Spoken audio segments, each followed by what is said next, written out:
Hi friends, അസ്സലാമു അലൈക്കും. ഇന്ന് ഞാൻ വന്നിട്ടുള്ളത് നമുക്ക് തന്നെ വീട്ടിലുണ്ടാക്കാൻ പറ്റിയ നല്ല ടേസ്റ്റിയും നല്ല ക്രിസ്പിയുമായിട്ടുള്ള ഉഴുന്നുവടയുടെ റെസിപ്പി ആയിട്ടാണ്.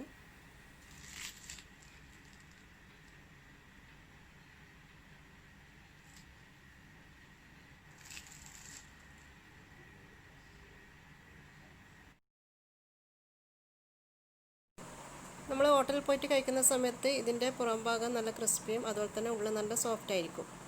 അതുപോലെ തന്നെ നമുക്ക് വീട്ടിലും എങ്ങനെ തയ്യാറാക്കുന്നതെന്ന് നോക്കാം. അതിന് വേണ്ടിയിട്ട് ഞാൻ 2 കപ്പ് ഉഴുന്നാണ് എടുക്കുന്നത്. ഈ ഉഴുന്ന് നല്ലവണ്ണം കഴുകിയതിന് ശേഷം നമുക്ക് ഇതിലേക്ക് ആവശ്യത്തിന് വെള്ളം ഒഴിച്ചിട്ട് ഒരു 2 മണിക്കൂറോളം കുതിർക്കാൻ വേണ്ടിയിട്ട് വെക്കാം.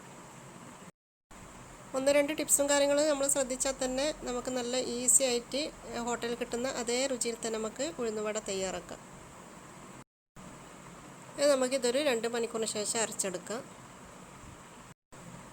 അപ്പോൾ ഞാൻ ഉഴുന്ന് കുതിർത്തിട്ടൊരു 3 മണിക്കൂറോളമായിട്ടുണ്ട്. 2 മണിക്കൂർ മതി. ഞാനിപ്പോൾ 3 മണിക്കൂറിന് ശേഷമാണ് ഇതിപ്പോൾ അരച്ചെടുക്കാൻ വേണ്ടി പോകുന്നത്. അപ്പോൾ ഇത് നമ്മളെ ഉഴുന്ന് നല്ലോണം കുതിർന്ന് വന്നിട്ടുണ്ട്. ഇനി നമുക്കിതൊന്ന് അരച്ചെടുക്കാം. അപ്പോൾ ഉഴുന്ന് അരച്ചെടുക്കാൻ വേണ്ടിയിട്ട് ഞാനൊരു മിക്സിൻ്റെ ജാർ എടുത്തിട്ടുണ്ട്. അതിലേക്ക് കുറച്ച് ചെറുതായിട്ട് ഉഴുന്നിട്ട് കൊടുക്കുക. എന്നിട്ട് ലേശം വെള്ളം ഒഴിച്ച് കൊടുക്കുക. വെള്ളം ഒരുപാടാകണ്ട, കുറച്ച് മതി, ഒരു 2 ടേബിൾ സ്പൂണോളം മതി. പിന്നെ അതുപോലെ തന്നെ ഉഴുന്ന് ഒരുപാട് അങ്ങോട്ട് കൊടുക്കൊന്നും വേണ്ട മിക്സിൻ്റെ ജാറിൽ. അന്നേരം പിന്നെ നമുക്ക് അരിഞ്ഞ് കിട്ടാൻ കുറച്ച് ബുദ്ധിമുട്ടായിരിക്കും. പിന്നെ അതുപോലെ തന്നെ നല്ല ഫൈനായിട്ട് അരച്ചെടുക്കാൻ വേണ്ട, കുറച്ച് തരിയോട് കൂടിയിട്ട് അരച്ചെടുക്കാൻ നോക്കുക. എന്നാലാണ് നമ്മളെ ഉഴുന്നുവട നല്ല ക്രിസ്പി ആയിട്ട് കിട്ടാൻ.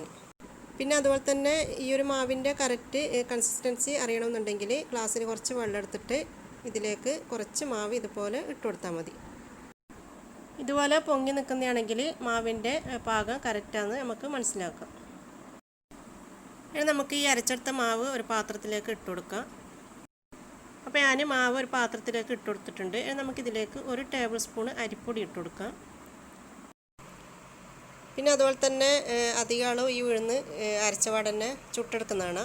അങ്ങനെ ചുട്ടെടുക്കുന്ന സമയത്താണെങ്കിൽ നമ്മളെ ഉഴുന്ന് വടക്ക് അത്ര ടേസ്റ്റും കിട്ടില്ല, സോഫ്റ്റും കിട്ടില്ല, ഒരു മരക്കഷ്ണം പോലെ ആയിരിക്കും ഉണ്ടാകാൻ. അപ്പോൾ ഇതുപോലെ നിങ്ങൾ ചെയ്തെടുക്കുന്നതാണെങ്കിൽ നിങ്ങൾക്ക് നല്ല ഉഴുന്നുവട കിട്ടും. നമ്മൾ ഹോട്ടലിൽ നിന്ന് കഴിക്കുന്ന അതേ ആ ടേസ്റ്റിലും നല്ല സോഫ്റ്റിലായിട്ട് തന്നെ കിട്ടും. അപ്പോൾ നിങ്ങളെന്താക്കാൻ, തലേന്ന് മാവ് ഇതുപോലെ അരച്ചെടുക്കുക, എന്നിട്ട് പിറ്റേന്ന് ചുട്ടെടുക്കാൻ നോക്കുക. അപ്പോൾ നമ്മൾ മാവിയുടെ റെഡി ആയിട്ടുണ്ട്. നമുക്ക് ഇതുപോലെ നമ്മൾ രാത്രി കിടക്കാൻ നേരത്ത് അരച്ച് വെച്ചാൽ രാവിലെ നമുക്ക് ചുട്ടെടുക്കാം. അപ്പോൾ ഞാനിതാ പിറ്റേന്ന് രാവിലെയാണ് ഈ ഒരു വട ചുട്ടെടുക്കാൻ വേണ്ടിയിട്ട് പോകുന്നത്. അപ്പോൾ നമ്മുടെ ഉഴുന്നുവടൻ്റെ മാവിത നല്ല രീതിയുടെ പൊങ്ങി വന്നിട്ടുണ്ട്. ഇനി ഇതിൽ കുറച്ച് ഇൻഗ്രീഡിയൻസും കൂടി ചേർക്കാനുണ്ട്. അപ്പോൾ ഞാൻ 1 ടേബിൾ സ്പൂൺ അരിപ്പൊടിയാണല്ലോ ഇതിൽ ചേർത്തത്. അപ്പോൾ ടോട്ടൽ 2 ടേബിൾ സ്പൂണാണ് ചേർത്ത് കൊടുക്കേണ്ടത്. അപ്പോൾ ഞാൻ രാത്രി 1 ടേബിൾ സ്പൂൺ ചേർത്ത് കൊടുത്ത് ഇപ്പം ഞാൻ 1 ടേബിൾ സ്പൂൺ കൂടി ചേർത്ത് കൊടുക്കുന്നുണ്ട്. ചുടാൻ പോകുന്നതിൻ്റെ തൊട്ട് മുമ്പായിട്ട് നമ്മൾ എന്താക്കുക, ഇതുപോലെ 1 ടേബിൾ സ്പൂൺ ഇട്ട് കൊടുക്കുക. എന്നാലും നമ്മളെ വട നല്ല ക്രിസ്പി ആയിട്ട് കിട്ടാൻ. ഇനി ഇതുപോലെ നല്ലവണ്ണം ഒന്ന് മിക്സായി കൊടുക്കുക. അതിന് ശേഷം നമ്മൾ ബാക്കിയുള്ള ഇൻഗ്രീഡിയൻസും കൂടി ഇതിലേക്ക് ചേർത്ത് കൊടുക്കുന്നത്. ഇനി നമുക്ക് ഈ മാവിലേക്ക് ചേർത്ത് കൊടുക്കേണ്ടത് ഒരു ഉള്ളിയുടെ പകുതി ചെറുതായിട്ട് മുറിച്ചത്, നല്ല പൊടിയായിട്ട് തന്നെ അരിഞ്ഞെടുക്കാൻ നോക്കുക. പിന്നെ 2 പച്ചമുളക് ചെറുതായിട്ട് മുറിച്ചത്, കുറച്ച് കറിവേപ്പില, ഒരു ചെറിയ കഷ്ണം ഇഞ്ചി ചതച്ചത്. ഇനി ഇതെല്ലാം കൂടിയിട്ട് നമുക്ക് ഈ മാവിലേക്ക് ഇട്ട് കൊടുക്കാം. ഇനി ഇതിലേക്ക് ചേർത്ത് കൊടുക്കേണ്ടത് കുരുമുളക് ഞാൻ ക്രഷ് ചെയ്തതാണ്. അതൊരു 1/2 അല്ലെങ്കിൽ 1/4 ടീസ്പൂണോളം ഇട്ട് കൊടുക്കുക. ഞാൻ 1/4 ടീസ്പൂണാണ് ഇട്ട് കൊടുക്കുന്നത്. അരയും പിന്നെ ഒരു 1/4 ടീസ്പൂണും കൂടി ഇട്ട് കൊടുക്കുന്നുണ്ട്. പിന്നെ ഞാനിതിൽ ഒരു സീക്രട്ട് ഇൻഗ്രീഡിയൻസും കൂടി ചേർത്ത് കൊടുക്കുന്നുണ്ട്, അതായത് നമ്മളെ സാമ്പാർ പൊടി. അപ്പോൾ ഈ ഒരു സാമ്പാർ പൊടിയും കൂടി ഇട്ട് കൊടുക്കുമ്പോഴാണ് നമുക്ക് ഹോട്ടലിൽ കിട്ടുന്ന അതേ ടേസ്റ്റിൽ ഉഴുന്നുവട കിട്ടുന്നത്. ഇനി നമുക്ക് ലാസ്റ്റ് ചേർത്ത് കൊടുക്കാനുള്ളത് ഉപ്പ്. അപ്പോൾ നമുക്ക് ആവശ്യത്തിന് ഉപ്പും കൂടി ചേർത്ത് കൊടുക്കാം. പിന്നെ ശ്രദ്ധിക്കാനുള്ളത്, നമ്മൾ ചുടുന്നതിൻ്റെ തൊട്ട് മുമ്പായിട്ട് മാത്രം ഈ ഒരു മസാല മിക്സ് ചെയ്ത് കൊടുക്കുക. ഇതിലുള്ള മസാല മിക്സ് ആക്കുന്നതിന് മുന്നേ നമ്മൾ എണ്ണ ചൂടാക്കാൻ വേണ്ടിയിട്ട് അടുപ്പിലേക്ക് വെച്ച് കൊടുക്കാം. എന്നിട്ട് മാത്രം മിക്സാക്കിയിട്ട് ചുട്ടെടുക്കാൻ നോക്കാം. ഇനി വട ചുട്ടെടുക്കാൻ വേണ്ടിയിട്ട് നമ്മൾ കയ്യിൽ കുറച്ച് വെള്ളം ഇതുപോലെ നനച്ച് കൊടുക്കുക. അതിന് ശേഷം കുറേശ്ശെ മാവ് എടുക്കുക. എന്നിട്ട് ഇതുപോലെ ഉരുട്ടിയതിന് ശേഷം കയ്യിൽ ഇതുപോലെ ഒന്ന് ചെറുതായിട്ടൊന്ന് പ്രസ് ചെയ്ത് കൊടുക്കുക. എന്നിട്ട് വീണ്ടും വെള്ളത്തിൽ കൈ കുറച്ച് നനച്ചതിന് ശേഷം ഇതുപോലെ സെൻറ്ററിൽ ഹോൾ ഇട്ട് കൊടുക്കുക. അതിന് ശേഷം നമ്മൾ ചൂടായ എണ്ണയിലേക്ക് ഇട്ട് കൊടുക്കുക. ഇനി ബാക്കിയുള്ള മാവ് ഇതുപോലെ തന്നെ ചെയ്തെടുത്തിട്ട് നമുക്ക് എല്ലാ ഉഴുന്നുവടയും ഇതുപോലെ ചുട്ടെടുക്കാം.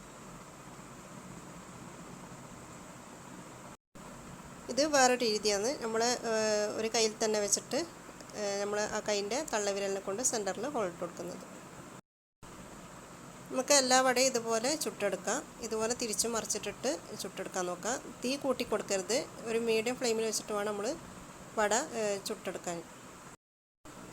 അപ്പോൾ നിങ്ങൾ ഇതേ ഒരു രീതിയിൽ നിങ്ങൾ ഉഴുന്നുവട ചുട്ടെടുക്കാൻ വേണ്ടിയിട്ട് നോക്കുക. എന്തായാലും നിങ്ങൾക്ക് ശരിയാവും. അതുപോലെ തന്നെ നിങ്ങൾ വീട്ടിൽ നിന്നേ ഉണ്ടാക്കും. പിന്നെ ഹോട്ടലിൽ നിന്ന് വാങ്ങിയിട്ട് കഴിക്കാനുള്ള ആ പൂതിയൊന്നും വരില്ല. അപ്പോൾ എന്തായാലും ഈ ഒരു രീതിയിൽ നിങ്ങൾ ഉണ്ടാക്കി നോക്കുക. എന്നിട്ട് ഫീഡ്ബാക്ക് അറിയിക്കുക.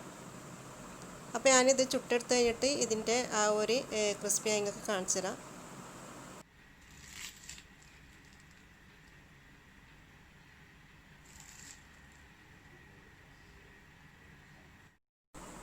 അപ്പോൾ നിങ്ങൾ കണ്ടില്ലേ നല്ല ക്രിസ്പി ആയിട്ടുള്ള ഉഴുന്നുവട. അപ്പോൾ ഞാൻ പറഞ്ഞ പോലെ 1-2 ടിപ്സുകൾ നമ്മൾ ശ്രദ്ധിച്ചാൽ തന്നെ നമുക്ക് നല്ല പെർഫെക്റ്റ് ആയിട്ട് വീട്ടിൽ തന്നെ തയ്യാറാക്കാൻ പറ്റിയ ഉഴുന്നുവടയാണ്. അപ്പോൾ നിങ്ങൾക്ക് എല്ലാവർക്കും എൻ്റെ വീഡിയോ ഇഷ്ടമായിട്ടുണ്ടെങ്കിൽ ലൈക്ക് ചെയ്യുക, ഷെയർ ചെയ്യുക.